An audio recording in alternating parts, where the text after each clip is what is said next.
अपनी बेटी को बहुत पैसा दूंगा। परीक्षित, पैसा हर जगह काम नहीं करता। आप अगर कितने भी सुंदर है दिखने में, धनवान भी हैं और जुबान अच्छी नहीं है, तो आप मुर्दे के समान हैं, आप कुछ भी नहीं है। भैया बिटिया की शादी की बहुत दहेज दिया, बहुत पैसा दिया, और रात भर तो बिटिया ने ससुराल में काट ली। सुबह सुबह फोन आ गया, पिताजी हमें ले जाओ, पिताजी हमें ले जाओ। सेठ जी बोले कल तो विदा की, आज ले जाऊं, क्या हो गया? बोले अगर भोजन कर रहे हो तो पानी यहीं पीना, आके हमें ले जाइए। सेठ जी लाचार पहुंच गए। समधी से का प्रणाम नहीं बोले, समधी से का नमस्ते वो भी नहीं बोले। बोले बेटी को लेने आया हूं, ले जाऊं क्या? बोला हाँ। सास बोली कल को ले जाने वाले, वैसे अभी ले जाओ, ऐसी बहू मुझे नहीं रखनी जो बात बात पर जवाब देते, ले जा से। सेठ जी ने चुपचाप बिटिया को लो और घर पे पहुंचे। लाडो क्या है? ससुराल कैसी है? बोले ससुराल है वो, काट डाल के चले, एक नंबर का न रखे न रख। अच्छा ससुर कैसे हैं? बोले एक नंबर के राक्षस। सास कैसी है? बोले एक नंबर की डायन। ननद कैसी है? बोले एक नंबर की चुगलखोर। अच्छा देवर कैसा है? बोले एक नंबर को आवारा, सवेरे सवेरे निकल जा तो शाम को आता है। जेठ कैसा है? बोले एक नंबर का धूर्त मूर्ख। अच्छा पति ठीक होगा ना? पति तो बढ़िया होगा। बेटिया हाथ जोड़ के बोली एक नंबर को यमराज। ससुराल नहीं जाना, इधर ही रहना है, यही रहना है। अच्छा बेटियां जो होती है ना दादा, विवाह से पहले जिंदगी काट ले घर में मायके में, लेकिन विवाह के बाद अगर 10 दिन से ज्यादा मायके में रुके तो पड़ोसी बातें करने लगते। काय नहीं गई का, सास ने पीट दो का, पति शराबी मिलेगो का, जरूर बातें करेंगे पड़ोसी। तो एक महीना पड़ोसी बोलते का बात है बेटिया, गई ना है वो की बात, विदा है गई बा के बाद तो आई गई हो घर पे, फिर जाए को मनु ना करो का बात है। दामान जी ना आए रे। बिटिया बोली हदे गई दमान, एते उना जीवन दे रो, तो उना जीवन दे रो, नहीं जाना, इधर ही रहना है। सेठ जी बोले कोई बात ना, हम तो यही समझेंगे दो बेटा हुए भाई। लेकिन लाचार रह गई, जब ताने सुन सुन के थक गई। एक दिन आंगन में बैठी, सेठ जी समझ गई ये सुस्त है। क्या बात है लाडो?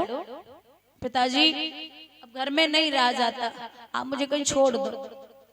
सेठ जी बोले जबान बिटिया ऐसे कैसे छोड़ दें? बोले क्या बात है लाडो? बोले कहीं भी छोड़ दो। सेठ जी बोले कि हमारे नगर में एक महात्मा आए हैं और महात्मा ने हमें मंत्र दियो है, उस मंत्र का जाप अगर तू कर ले तो ससुराल तेरी मुट्ठी में।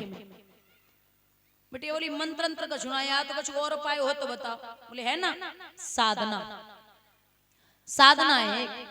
साधना क्या है? साधना ये है कि 6 महीने तक अपने ससुराल वालों को जवाब नहीं देना। कितने दिन? तेज बोलो जरा। 6 महीना। चलो छोड़ गया। अब बिटिया को छोड़ बेकले सेठ जी फिर चले। अब की बार घूंघट में गई, ससुर ने जो देखो, सास बोली फिर आ गई कलमुही, इसे तो किसी ने नहीं बुलाया, ये तो फिर आ गई। अब जैसे ही कहा कि फिर आ गई, एक कांच को गिलास रखो रहे सामने, सो घूंघट में आई बिटिया, सो कांच के गिलास में पैर लग गो, अब गिलास टूट गो। ससुर बोले अंधी है क्या? आते ही आते बर्तन फोड़ने लगी।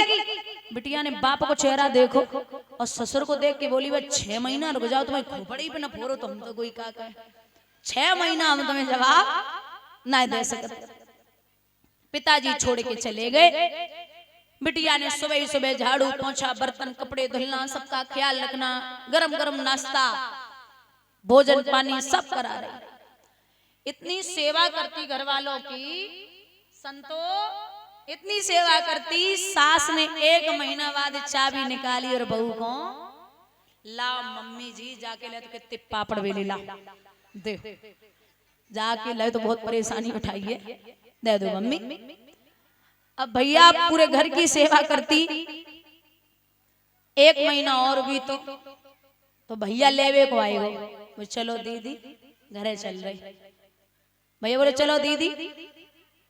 दीदी बोली मम्मी तो पूछ ले। हैं भैया बोले मम्मी किनते कह रही? पर डायन से मम्मी कह रही है। जब पूछ क्या?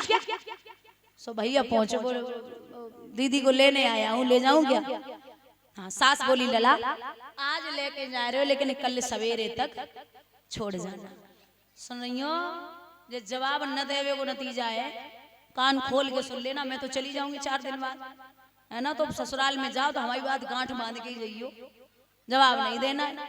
अब ये सुना है कि सास बोलते ही रहे हो, तुम जवाब ही न दो। एक बार मम्मी रहन दो ना, काय को चिल्लाए रहेंगे हो।